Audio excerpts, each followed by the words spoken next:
un defecto en la pared preferentemente abdominal o bueno, también de la ingle, ¿no?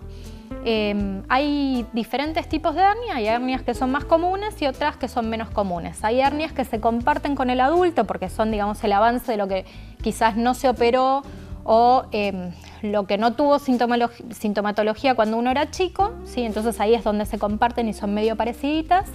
Y bueno, y otras que capaz vemos más comúnmente en los chicos, ¿no? Dentro de lo que es el mundo de las hernias, capaz hay tres que son las más frecuentes en los chicos.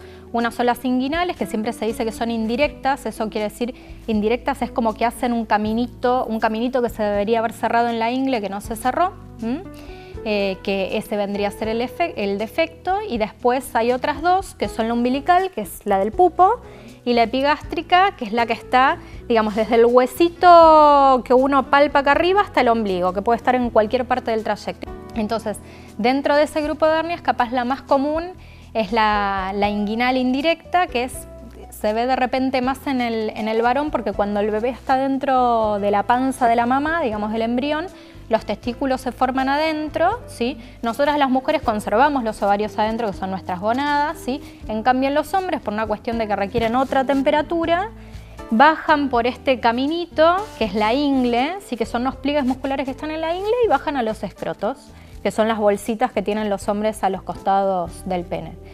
Entonces, en este bajar de los testículos, muchas veces este caminito no se cierra y dependiendo cuán grande sea, puede formar algo que se llama o hidrocele, que es una hernia de líquido, o puede formar hernias un poco más grandes, ¿sí?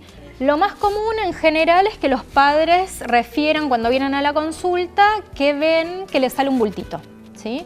Ese bultito a veces se aprieta y se puede volver a meter, ¿sí? Y lo peligroso es cuando ese bultito aparece y uno lo aprieta y no lo puede volver a meter, ¿sí? Que eso es una complicación de las hernias y eso sí requiere de repente ir urgente a una guardia, al hospital o al sanatorio, ¿sí? A hacer una consulta. El tratamiento siempre es quirúrgico. Por ejemplo, en los bebés chiquititos, hasta antes del año, cuando esas hernias son a líquido, que uno lo que ve es que el escroto se llena, o sea, esas bolsitas que están al costado del pene, se llenan de líquido, ahí se espera porque eso muchas veces involuciona y se termina cerrando, ¿sí? Esperamos hasta el año.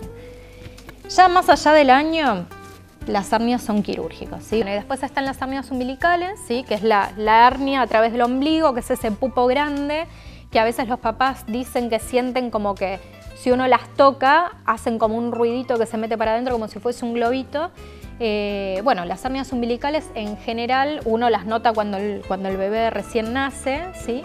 Son hernias que en la mayoría de los casos desaparecen solitas. ¿Por qué? Porque el bebé a medida que empieza a crecer, empieza a deambular, gatear, se para y demás, desarrolla la pared muscular y entonces eso hace que el defecto en la mayoría de los casos se cierre. En algunos casos no se cierra y entonces ahí hay que operar, ¿sí?